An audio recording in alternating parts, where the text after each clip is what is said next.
السلام علیکم ورحمۃ اللہ وبرکاتہ۔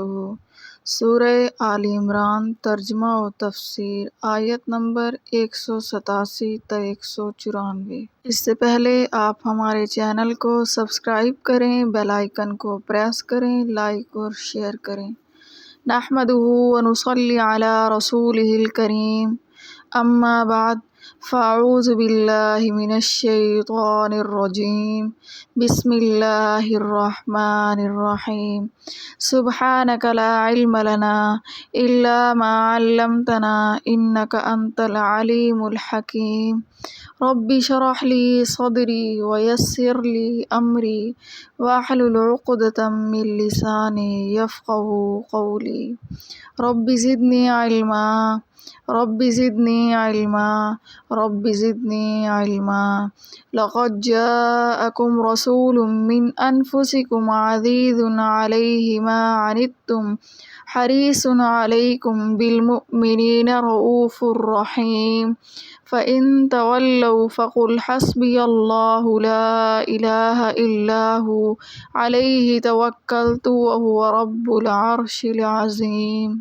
وَإِذْ أَخَذَ اللَّهُ مِيثَاقَ الَّذِينَ أُوتُوا الْكِتَابَ لِتُبَيِّنُنَّهُ لِلنَّاسِ وَلَا تَكْتُمُونَهُ فَنَبَذُوهُ وَرَاءَ ظُهُورِهِمْ وَاشْتَرَوْا بِهِ ثَمَنًا قَلِيلًا فَبِئْسَ مَا يَشْتَرُونَ۔ اور جب اللہ نے عہد لیا کتاب والوں سے کہ اس کو بیان کروں گا لوگوں سے اور نہ چھپاؤ گے، پھر پھینک دیا انہوں نے وہ عہد اپنی پیٹھ کے پیچھے، اور خرید کیا اس کے بدلے تھوڑا مول، سو کیا جو برا ہے جو خریدتے ہیں۔ لا تحسبن الذین یفرحون بما اتوا ویحبون ان یحمدوا بما لم یفعلوا فلا تحسبنہم بمفازۃ من العذاب ولہم عذاب علیم۔ تو یہ نہ سمجھ کہ جو لوگ خوش ہوتے ہیں اپنے کیے پر اور تعریف چاہتے ہیں بغیر کیے پر، سو مت سمجھ ان کو کہ چھوٹ گئے عذاب سے، اور ان کے لیے عذاب ہے دردناک۔ وَلِلَّهِ مُلْكُ السَّمَاوَاتِ وَالْأَرْضِ وَاللَّهُ عَلَى كُلِّ شَيْءٍ قَدِيرٌ، اور اللہ ہی کے لیے ہے سلطنت آسمان کی اور زمین کی، اور اللہ ہر چیز پر قادر ہے۔ ان فی خلق السماوات والارض واختلاف اللیل والنہار لآیات لأولی الالباب الذین یذکرون اللہ قیاما وقعودا وعلی جنوبہم ویتفکرون فی خلق السماوات والارض ربنا ما خلقت هذا باطلا سبحانک فقنا عذاب النار۔ بے شک آسمان اور زمین کا بنانا اور رات دن کا آنا جانا اس میں نشانیاں ہیں عقل والوں کو، وہ جو یاد کرتے ہیں اللہ کو کھڑے اور بیٹھے اور کروٹ پر لیٹے، اور فکر کرتے ہیں آسمان اور زمین کی پیدائش میں، کہتے ہیں اے رب ہمارے، تو نے یہ عبث نہیں بنایا، تو پاک ہے سب عیبوں سے، سو ہم کو بچا دوزخ کے عذاب سے۔ ربنا انک من تدخل النار فقد اخذیتہ وما للظالمین من انصار۔ اے رب ہمارے، جس کو تو نے دوزخ میں ڈالا سو اس کو رسوا کر دیا، اور نہیں کوئی گناہ گاروں کا مددگار۔ ربنا اننا سمعنا منادیا ینادی للایمان ان آمنوا بربکم فآمنا ربنا فاغفر لنا ذنوبنا وکفر عنا سیئاتنا وتوفنا مع الابرار۔ اے رب ہمارے، ہم نے سنا ایک پکارنے والا پکارتا ہے ایمان لانے کو کہ ایمان لاؤ اپنے رب پر، سو ہم ایمان لے آئے۔ اے رب ہمارے، اب بخش دے گناہ ہمارے اور دور کر دے ہم سے برائیاں ہماری، اور موت دے ہم کو نیک لوگوں کے ساتھ۔ ربنا وآتنا ما وعدتنا علی رسلک ولا تخزنا یوم القیامۃ انک لا تخلف المیعاد۔ اے ہمارے رب، اور دے ہم کو جو وعدہ کیا تو نے ہم سے رسولوں کے واسطے سے، اور رسوا نہ کر ہم کو قیامت کے دن، بے شک تو وعدے کے خلاف نہیں کرتا۔ وَإِذْ أَخَذَ اللَّهُ مِيثَاقَ الَّذِينَ أُوتُوا الْكِتَابَ لِتُبَيِّنُنَّهُ لِلنَّاسِ وَلَا تَكْتُمُونَهُ فَنَبَذُوهُ وَرَاءَ ظُهُورِهِمْ وَاشْتَرَوْا بِهِ ثَمَنًا قَلِيلًا فَبِئْسَ مَا يَشْتَرُونَ۔ اور جب اللہ نے عہد لیا کتاب والوں سے کہ اس کو بیان کرو گے لوگوں سے اور نہ چھپاؤ گے، پھر پھینک دیا انہوں نے وہ عہد اپنی پیٹھ کے پیچھے اور خرید کیا اس کے بدلے تھوڑا مول، سو کیا ہے جو برا ہے جو وہ خریدتے ہیں۔ لا تحسبن الذين يفرحون بما أتوا ويحبون أن يحمدوا بما لم يفعلوا فلا تحسبنهم بمفازة من العذاب ولهم عذاب أليم۔ تو نہ سمجھ کے جو لوگ خوش ہوتے ہیں اپنے کیے پر اور تعریف چاہتے ہیں بن کیے پر، سو مت سمجھ ان کو کہ چھوٹ گئے عذاب سے، اور ان کے لیے عذاب ہے دردناک۔ وَلِلَّهِ مُلْكُ السَّمَاوَاتِ وَالْأَرْضِ وَاللَّهُ عَلَى كُلِّ شَيْءٍ قَدِيرٌ، اور اللہ ہی کے لیے ہے سلطنت آسمان کی اور زمین کی، اور اللہ ہر چیز پر قادر ہے۔ اب ہم چلتے ہیں اس کی تفسیر کی طرف۔ جیسا کہ پچھلی آیات میں یہودیوں کے افعال اور بری خصلتوں کا بیان تھا، مذکورہ پہلی آیت میں ان کے ایک ایسے ہی برے عمل کا ذکر ہے، اور وہ ہے عہد و پیمان کی خلاف ورزی، کیونکہ اہل کتاب سے اللہ تعالیٰ نے یہ عہد لیا تھا کہ اللہ تعالیٰ کے احکام جو تورات میں آئے ہیں وہ ان کی اشاعت عام کریں گے اور کسی حکم کو اپنی نفسانی غرض سے چھپائیں گے نہیں۔ اہل کتاب نے یہ عہد توڑ دیا، احکام کو چھپایا، اور پھر دلیری یہ کی کہ اس پر خوشی کا اظہار کیا اور اپنے اس فعل کو قابل تعریف قرار دیا۔ علم دین کو چھپانا حرام اور بغیر عمل کیے اس پر مدح و تعریف کا انتظار و اہتمام مذموم ہے۔ مذکورہ 3 آیتوں میں علماء اہل کتاب کے 2 جرم اور ان کی سزا کا بیان ہے، اور یہ کہ ان کو یہ حکم تھا کہ اللہ تعالیٰ کی کتاب میں جو احکام آئے ہیں ان کو سب کے سامنے بے کم و کاست بیان کریں گے اور کسی حکم کو چھپائیں گے نہیں، مگر انہوں نے اپنی دنیاوی اغراض اور طمع نفسانی کی خاطر اس عہد کی پرواہ نہ کی، بہت سے احکام کو لوگوں سے چھپا لیا۔ دوسرے یہ کہ وہ نیک عمل کرتے تو ہیں اور چاہتے ہیں کہ بغیر عمل کے ان کی تعریف کی جائے۔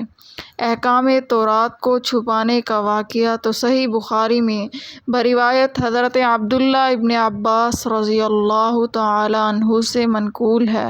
رسول اللہ صلی اللہ علیہ وسلم نے یہودیوں سے ایک بات پوچھی کہ کیا یہ تورات میں ہے کہ ان لوگوں نے چھپا لیا اور جو تورات میں تھا اس کے خلاف بیان کر دیا اور اپنے اس عمل بد پر خوش ہوتے ہوئے واپس آئے کہ ہم نے خوب دھوکہ دیا۔ اس پر یہ آیت نازل ہوئی جس میں ان لوگوں کے لیے وعید ہے، اور دوسرا معاملہ نہ کیے ہوئے عمل پر تعریف و مدح کے خواہش مند ہیں۔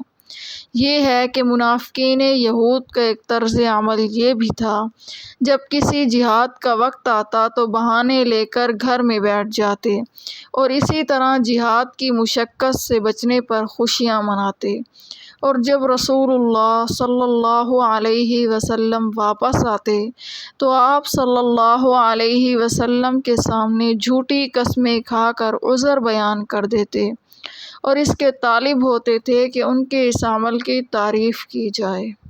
قرآن کریم نے ان دونوں چیزوں پر ان کی مذمت فرمائی، جس سے معلوم ہوا کہ علم دین اور احکام خدا اور رسول کو چھپانا حرام ہے، مگر یہ حرمت اسی طرح کے چھپانے کی ہے جو یہود کا عمل تھا، اپنی دنیاوی اغراض سے احکام خداوندی کو چھپاتے تھے اور اس پر لوگوں سے مال وصول کرتے تھے، اور اگر کسی دینی اور شرعی مصلحت سے کوئی حکم عوام پر ظاہر نہ کیا جائے تو وہ اس میں داخل نہیں۔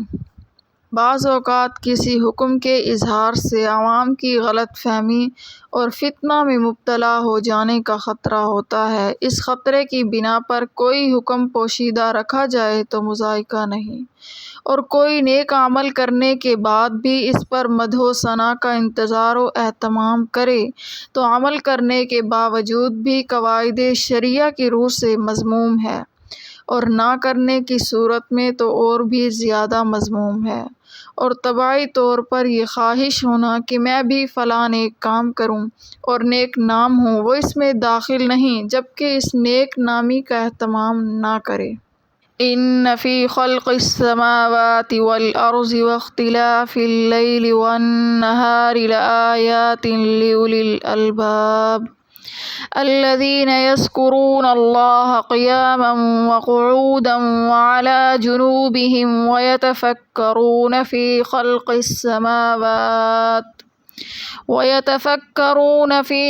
السماوات والأرض ربنا ما خلقت هذا باطلا سبحانك فقنا عذاب النار ربنا إنك من تدخل النار فقد أخذيته وما للظالمين من أنصار۔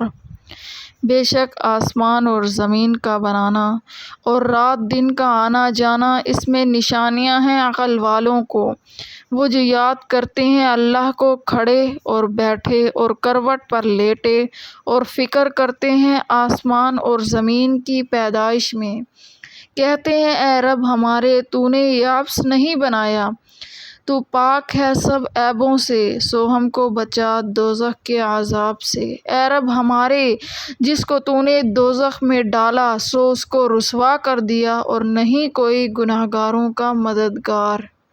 ربنا اننا سمعنا منادیا ینادی للایمان ان آمنوا بربکم فآمنا ربنا فاغفر لنا ذنوبنا وکفر عنا سیئاتنا وتوفنا مع الابرار۔ اے رب ہمارے، ہم نے سنا ایک پکارنے والا پکارتا ہے ایمان لانے کو کہ ایمان لاؤ اپنے رب پر، سو ہم ایمان لے آئے۔ اے رب ہمارے، اب بخش دے گناہ ہمارے اور دور کر دے ہم سے برائیاں ہماری، اور موت دے ہم کو نیک لوگوں کے ساتھ۔ ربنا وآتنا ما وعدتنا على رسلك ولا تخزنا يوم القيامة انك لا تخلف الميعاد۔ اے رب ہمارے، اور دے ہم کو جو وعدہ کیا تو نے ہم سے رسولوں کے واسطے سے، اور رسوا نہ کر ہم کو قیامت کے دن، بے شک تو وعدے کے خلاف نہیں کرتا۔ ربط آیات توحید مفہوم ہوئی۔ اگلی آیت میں توحید پر دلیل لاتے ہیں اور اس کے ساتھ توحید کے کامل اقتضاء پر عمل کرنے والوں کی فضیلت بیان فرماتے ہیں، جس میں اشارتاً دوسروں کو بھی ترغیب ہے اس اقتضاء پر عمل کرنے کی، اوپر جو کفار سے ایذائیں پہنچنے کا مضمون تھا۔ آیت آئندہ کو اس سے بھی مناسبت ہے کہ اس طرح کے مشرکین نے رسول اللہ صلی اللہ علیہ وسلم سے عناداً یہ درخواست کی کہ صفا پہاڑ کو سونے کا بنا دیں۔ اس پر یہ آیت نازل ہوئی کہ حق تعالیٰ کے دلائل تو بہت ہیں، ان میں کیوں نہیں فکر کرتے، اور ان لوگوں کی یہ درخواست تحقیقاً حق کے لیے نہ تھی بلکہ عناداً تھی، جس سے درخواست پورے ہونے پر بھی ایمان نہ لاتے۔ آیت کا شان نزول۔ اس آیت کے شان نزول سے متعلق ابن حبان رحمۃ اللہ علیہ نے اپنی صحیح اور محدث ابن عساکر رحمۃ اللہ علیہ نے اپنی تاریخ میں نقل کیا ہے کہ عطا ابن رباح رضی اللہ تعالی عنہ حضرت عائشہ صدیقہ رضی اللہ تعالی عنہا کے پاس تشریف لے گئے اور کہا کہ رسول اللہ صلی اللہ علیہ وسلم کے حالات میں جو سب سے زیادہ عجیب چیز آپ نے دیکھی ہو وہ مجھے بتلائیے۔ اس پر حضرت عائشہ صدیقہ رضی اللہ تعالی عنہا نے فرمایا آپ صلی اللہ علیہ وسلم کی کس شان کو پوچھتے ہو؟ ان کی تو ہر شان عجیب ہی تھی۔ ہاں، ایک واقعہ عجیب سناتی ہوں۔ وہ یہ ہے کہ رسول اللہ صلی اللہ علیہ وسلم ایک رات میرے پاس تشریف لائے اور لحاف میں میرے ساتھ داخل ہو گئے۔ پھر فرمایا کہ اجازت دو میں اپنے پروردگار کی عبادت کروں۔ بسترے سے اٹھے، وضو فرمایا، پھر نماز کے لیے کھڑے ہو گئے اور قیام میں اس قدر روئے کہ آپ صلی اللہ علیہ وسلم کے آنسو سینہ مبارک پر بہہ گئے۔ پھر رکوع فرمایا اور اس میں بھی روئے، پھر سجدہ کیا اور سجدے میں بھی اس قدر روئے، پھر سر اٹھایا اور مسلسل روتے رہے یہاں تک کہ صبح ہو گئی۔ حضرت بلال رضی اللہ تعالی عنہ آئے اور رسول اللہ صلی اللہ علیہ وسلم کو نماز کی اطلاع دی۔ حضرت عائشہ صدیقہ فرماتی ہیں کہ میں نے عرض کیا، یا رسول اللہ صلی اللہ علیہ وسلم اس قدر کیوں گریہ فرماتے ہیں؟ اللہ تعالیٰ نے تو آپ صلی اللہ علیہ وسلم کے اگلے پچھلے گناہ معاف فرما دیے ہیں۔ آپ صلی اللہ علیہ وسلم نے فرمایا، تو کیا میں شکر گزار بندہ نہ بنوں اور شکریہ میں گریہ بزاری کیوں نہ کروں، جبکہ اللہ تعالیٰ نے آج کی شب مجھ پر یہ آیت مبارکہ نازل فرمائی، ان فی خلق السماوات والارض۔ اس کے بعد آپ صلی اللہ علیہ وسلم نے فرمایا، بڑی تباہی ہے اس شخص کے لیے جس نے ان آیتوں کو پڑھا اور ان میں غور نہیں کیا۔ لہٰذا آیات پر غور و فکر کے سلسلے میں مندرجہ ذیل مسائل پر غور کیجیے۔ خلق السماوات والارض سے کیا مراد ہے؟ پہلا یہ کہ خلق السماوات والارض سے کیا مراد ہے؟ خلق مصدر ہے جس کے معنی ایجاد و اعتراض کے ہیں۔ معنی یہ ہوئے کہ آسمان اور زمین کے پیدا کرنے میں اللہ تعالیٰ کی بڑی نشانیاں ہیں، اس لیے اس میں تمام وہ مخلوقات اور مصنوعات باری تعالیٰ بھی داخل ہو جاتی ہیں جو آسمان اور زمین کے اندر ہیں۔ پھر ان مخلوقات میں قسم قسم کی مخلوقات ہیں جن میں ہر ایک کے خواص و کیفیات علیحدہ علیحدہ ہیں اور ہر مخلوق اپنے خالق کی پوری طرح نشاندہی کر رہی ہے۔ پھر اگر زیادہ غور کیا جائے تو سمجھ میں آتا ہے کہ سماوات میں تمام رفعتیں داخل ہیں اور والارض میں تمام پستیاں داخل ہیں۔ سو جس طرح اللہ تعالیٰ رفعتوں کا خالق ہے، اسی طرح پستیوں کا بھی خالق ہے۔ اختلاف اللیل والنہار کی مختلف صورتیں ہیں۔ دوسرا یہ کہ اختلاف لیل و نہار سے کیا مراد ہے؟ لفظ اختلاف اس جگہ عربی کے اس محاورے سے ماخوذ ہے، اختلاف فلان فلان، یعنی وہ شخص فلاں شخص کے بعد آیا۔ پس اختلاف اللیل والنہار کے معنی یہ ہوئے کہ رات جاتی ہے اور دن آتا ہے اور دن جاتا ہے تو رات آتی ہے۔ اختلاف کے دوسرے معنی یہ بھی ہو سکتے ہیں کہ اختلاف سے زیادتی و کمی مراد لی جائے۔ سردیوں میں راتیں طویل ہوتی ہیں اور دن چھوٹا ہوتا ہے اور گرمیوں میں اس کے برعکس ہوتا ہے۔ اسی طرح رات دن میں تفاوت ملکوں کے تفاوت سے بھی ہوتا ہے۔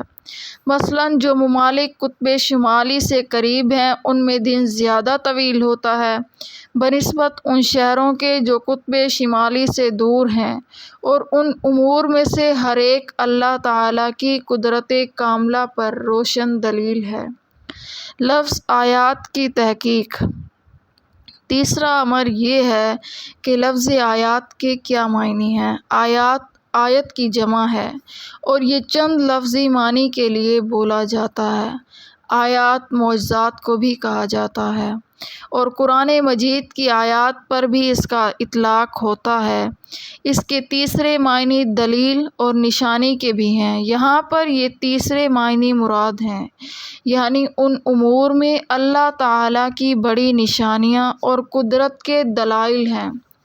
چوتھا امر اولو الالباب۔ اولو الالباب کے معنی سے متعلق الباب لب کی جمع ہے جس کے معنی مغز کے ہیں، اور ہر چیز کا معنی اس کا اور ہر چیز کا مغز اس کا خلاصہ ہوتا ہے، اور اسی سے اس کی خاصیت و فوائد معلوم ہوتے ہیں۔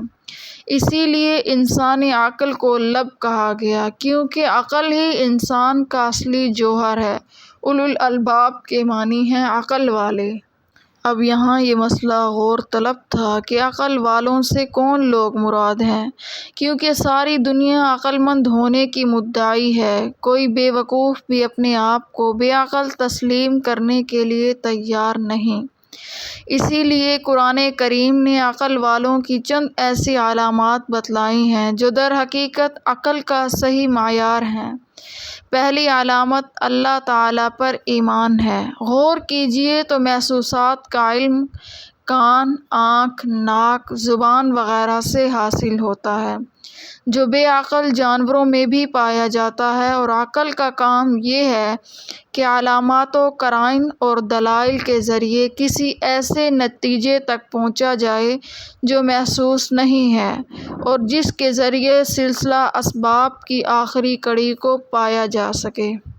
اسی اصول کو پیش نظر رکھتے ہوئے کائنات عالم پر غور کیجئے۔ آسمان اور زمین اور ان میں سمائی ہوئی تمام مخلوقات اور ان کی چھوٹی بڑی چیزوں کا مستحکم اور حیرت انگیز نظام عقل کو کسی ایسی ہستی کا پتہ دیتا ہے جو علم و حکمت اور قوت و قدرت کے اعتبار سے سب سے زیادہ بالاتر ہو، اور جس نے ان تمام چیزوں کو خاص حکمت سے بنایا ہو، اور جس کے ارادے اور مشیت سے یہ سارا نظام چل رہا ہو، اور وہ ہستی ظاہر ہے کہ اللہ جل شانہ ہی کی ہستی ہو سکتی ہے۔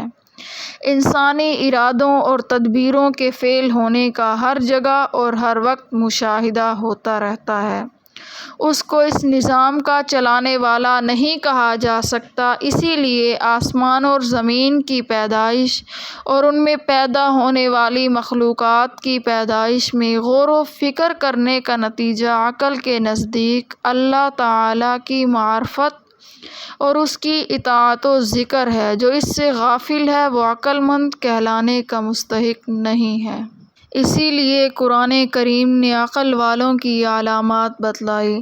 الذین یذکرون اللہ قیاما وقعودا وعلی جنوبہم، یعنی عقل والے وہ لوگ ہیں جو اللہ تعالیٰ کو یاد کریں کھڑے اور بیٹھے اور لیٹے ہوئے۔ مراد یہ ہے کہ ہر حالت اور ہر وقت اللہ تعالیٰ کی یاد میں مشغول ہوں۔ اس سے معلوم ہوا کہ آج کی دنیا نے جس چیز کو عقل اور عقل مندی کا معیار سمجھا ہے وہ محض ایک دھوکہ ہے۔ کسی نے مال و دولت سمیٹ لینے کو عقل مندی قرار دے دیا، کسی نے مشینوں کے کل پرزے بنائے یا برق اور بھاپ کو اصلی پاور سمجھ لینے کا نام عقل مندی رکھ دیا۔ لیکن عقل سلیم کی بات وہ ہے جو اللہ تعالیٰ کے انبیاء اور رسول لے کر آئے، علم و حکمت کے ذریعے سلسلہ اسباب میں ادنیٰ سے اعلیٰ کی طرف ترقی کرتے ہوئے درمیانی مراحل کو نظر انداز کیا، خام مواد سے مشینوں تک اور مشینوں سے برق اور بھاپ کی قوت تک تمہیں سائنس نے پہنچایا۔ عقل کا کام یہ ہے کہ ایک قدم اور آگے بڑھو تاکہ تمہیں یہ معلوم ہو کہ اصل کام نہ پانی، مٹی یا لوہے تانبے کا ہے، نہ مشین کا، نہ اس کے ذریعے پیدا کی ہوئی اسٹیم کا، بلکہ کام اس کا ہے جس نے آگ اور پانی اور ہوا پیدا کی، جس کے ذریعے یہ برق و بھاپ تمہارے ہاتھ آئی ہے۔ اس تفصیل سے آپ نے معلوم کر لیا کہ عقل والے کہلانے کے مستحق صرف وہی لوگ ہیں جو اللہ تعالیٰ کو پہچانیں اور ہر وقت ہر حالت میں اس کو یاد کریں۔ اسی لیے اولو الالباب کی صفت قرآن کریم نے بتلائی۔ الذین یذکرون اللہ قیاما وقعودا وعلی جنوبہم۔ اسی لیے حضرات فقہا کرام نے لکھا ہے کہ اگر کوئی انتقال سے قبل یہ وصیت کر جائے کہ میرا مال عقلاء کو دے دیا جائے تو کس کو دیا جائے گا؟ اس کے جواب میں حضرات فقہا کرام نے تحریر فرما کر ایسے عالم زاہد اس مال کے مستحق ہوں گے جو دنیا طلبی اور غیر ضروری مادی و وسائل سے دور ہوں، کیونکہ صحیح معنی میں وہی عقلاء ہیں۔ اس جگہ یہ امر بھی قابل غور ہے کہ شریعت میں ذکر کے علاوہ کسی اور عبادت کی کثرت کا حکم نہیں دیا گیا، لیکن ذکر کے متعلق ارشاد ہے اذکروا اللہ ذکرا کثیرا۔ وجہ اس کی یہ ہے کہ ذکر کے سوا سب عبادت کے لیے کچھ شرائط اور قواعد ہیں جن کے بغیر وہ عبادات ادا نہیں ہوتی، بخلاف ذکر کے کہ اس کو انسان کھڑے بیٹھے لیٹے ہوئے، باوضو ہو یا بے وضو، ہر حالت میں اور ہر وقت انجام دے سکتا ہے۔ آیت مذکورہ میں عقل والوں کی دوسری علامت یہ بتلائی گئی ہے کہ وہ آسمان و زمین کی تخلیق و پیدائش میں تفکر کرتے ہیں۔ یتفکرون فی خلق السماوات والارض۔ یہاں غور طلب یہ امر ہے کہ اس تفکر سے کیا مراد ہے اور اس کا کیا درجہ ہے۔ فکر اور تفکر کے لفظی معنی غور کرنے اور کسی چیز کی حقیقت تک پہنچنے کی کوشش کرنے کے ہیں۔ اس آیت سے معلوم ہوا کہ جس طرح اللہ تعالیٰ کا ذکر عبادت ہے، اسی طرح فکر بھی ایک عبادت ہے۔ فرق یہ ہے کہ ذکر تو اللہ جل شانہ کی ذات و صفات کا مطلوب ہے اور فکر و تفکر اس کی مخلوقات میں مقصود ہے، کیونکہ ذات و صفات الہیہ کی حقیقت کا ادراک انسان کی عقل سے بالا تر ہے۔ اس میں غور و فکر اور تدبر و تفکر بجز حیرانی کے کوئی نتیجہ نہیں رکھتا، بلکہ بعض اوقات حق تعالیٰ جل شانہ کی ذات و صفات میں زیادہ غور و فکر انسان کی ناقص عقل کے لیے گمراہی کا سبب بن جاتا ہے۔ اسی لیے اکابر اہل معرفت کی وصیت ہے تفکروا فی آیات اللہ ولا تتفکروا فی اللہ، یعنی اللہ تعالیٰ کی پیدا کی ہوئی نشانیوں میں غور و فکر کرو مگر خود اللہ تعالیٰ کی ذات و صفات میں غور و فکر نہ کرو کہ وہ تمہاری رسائی سے بالا تر ہے۔ آفتاب کی روشنی میں ہر چیز کو دیکھا جا سکتا ہے، مگر خود آفتاب کو کوئی دیکھنا چاہے تو آنکھیں خیرہ ہو جاتی ہیں۔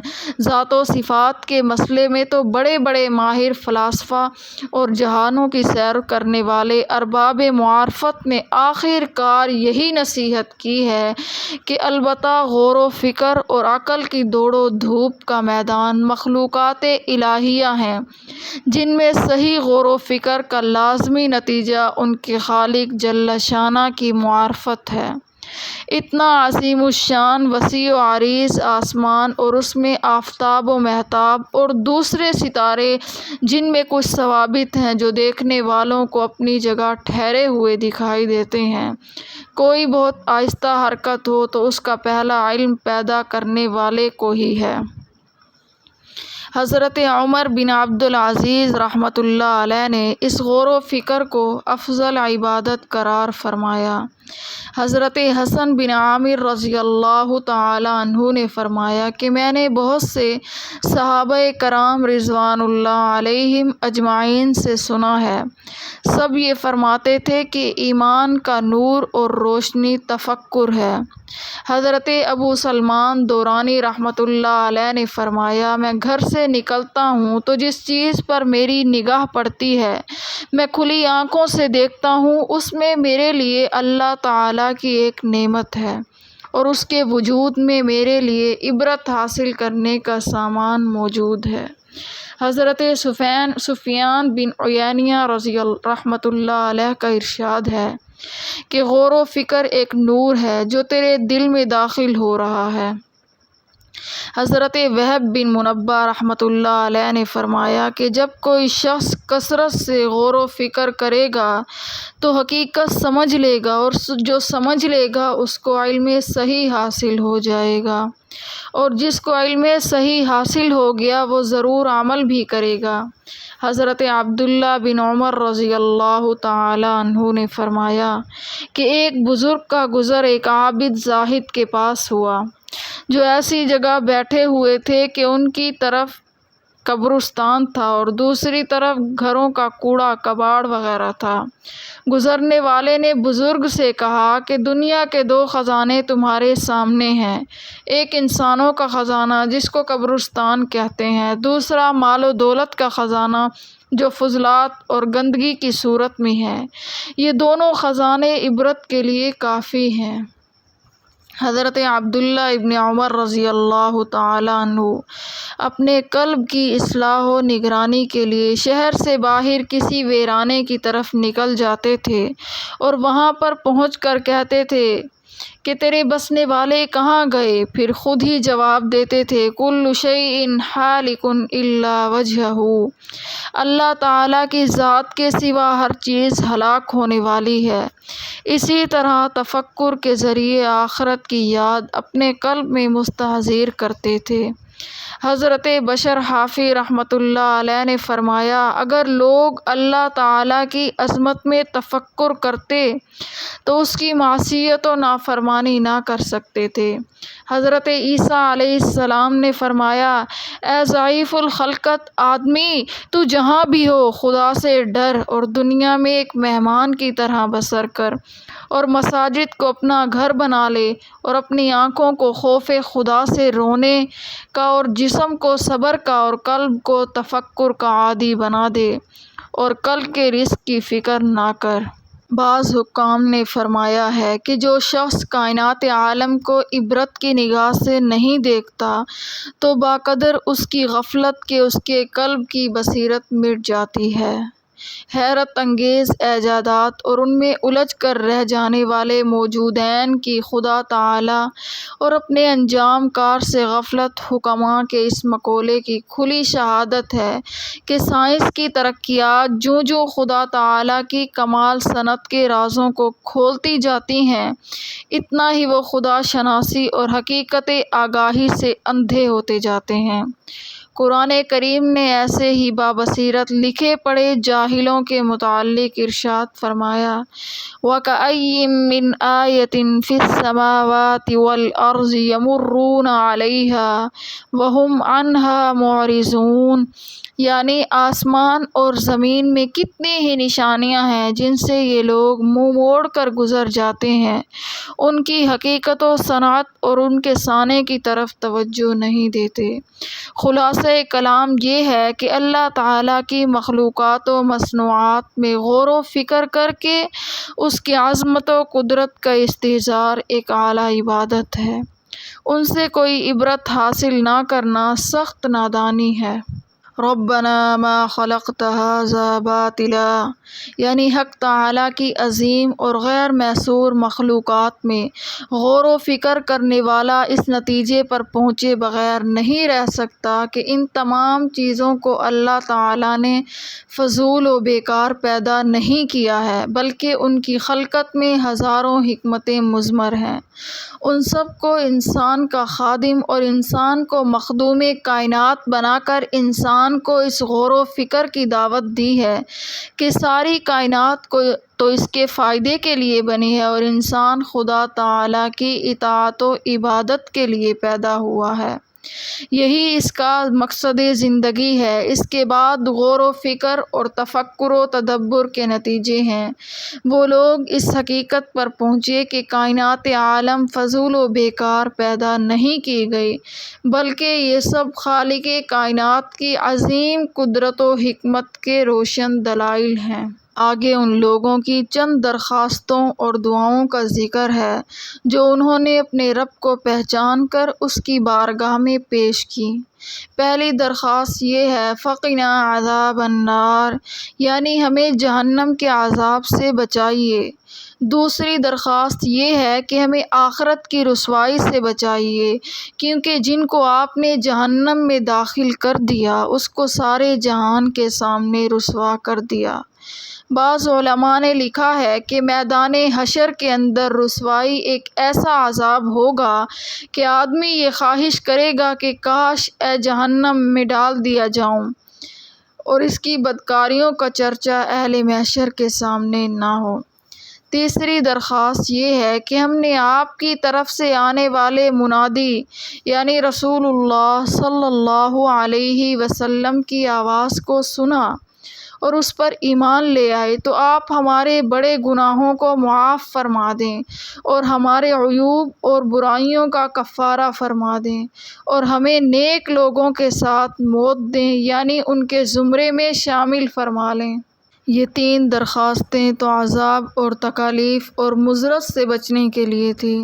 چوتھی درخواست فوائد اور منافع حاصل کرنے کے متعلق ہے کہ انبیاء علیہم السلام کے ذریعے جو وعدہ آپ نے جنت کی نعمتوں کا فرمایا ہے وہ ہمیں اس طرح عطا فرمائیے کہ قیامت میں رسوائی بھی نہ ہو، یعنی اول مواخذہ اور بدنامی، بعد میں معافی کی صورت کے بجائے اول ہی سے معافی فرما دیجیے۔